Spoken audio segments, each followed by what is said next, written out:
بہت سال پہلے کی بات ہے، ایک پرسکون گاؤں تھا۔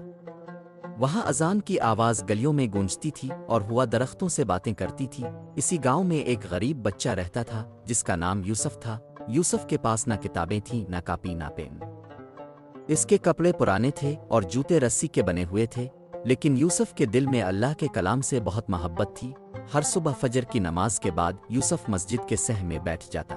اس نے سورت الفاتحہ یاد کی ہوئی تھی، جو قرآن کی پہلی سورت ہے۔ یوسف ایک چھڑی سے مٹی پر سورت الفاتحہ کے الفاظ لکھتا تھا، اور صرف لکھتا نہیں تھا بلکہ فجر کے بعد 7 بار سورت الفاتحہ پڑھتا تھا۔ اسے یقین تھا کہ یہ اسے روشنی اور ہدایت دیتی ہے۔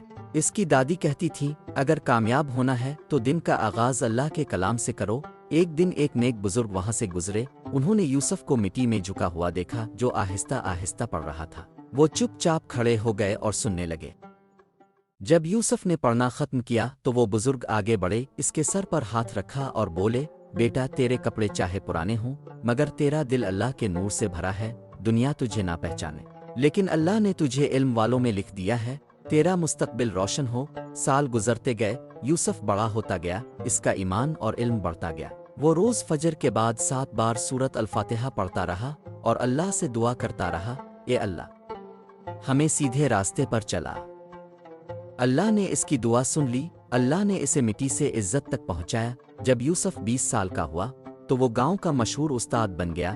گاؤں میں ایک اسلامی اسکول بنا جہاں یوسف قرآن کی تعلیم دیتا تھا۔ دوسرے گاؤں کے لوگ بھی اپنے بچوں کو اس سے پڑھانے لاتے، مگر یوسف کبھی اپنی شروعات نہیں بھولا۔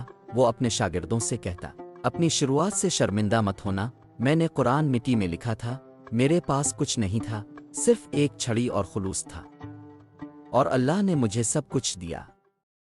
اگر آپ کا بچہ پڑھائی میں کمزور ہے یا مشکل میں ہے تو فجر کے بعد سورت الفاتحہ 7 بار پڑھیں، پانی پر دم کریں اور وہ پانی بچے کو پلائیں۔ محبت، ایمان اور صبر کے ساتھ کریں، اللہ دروازے کھولے گا انشاءاللہ۔ یاد رکھو، چھوٹا سا نیک عمل بھی اگر دل سے ہو تو اللہ کے ہاں بہت بڑا ہوتا ہے۔ یوسف کی چھڑی اور مٹی بہت سادہ تھی مگر نیت پاک تھی، اور اللہ نے اس کے عمل کو قبول کیا۔ جو قرآن کی عزت کرتا ہے، اللہ اسے عزت دیتا ہے۔ جو علم محبت سے دیا جائے وہ کبھی مٹتا نہیں، چاہے مٹی پر ہی کیوں نہ لکھا گیا ہو۔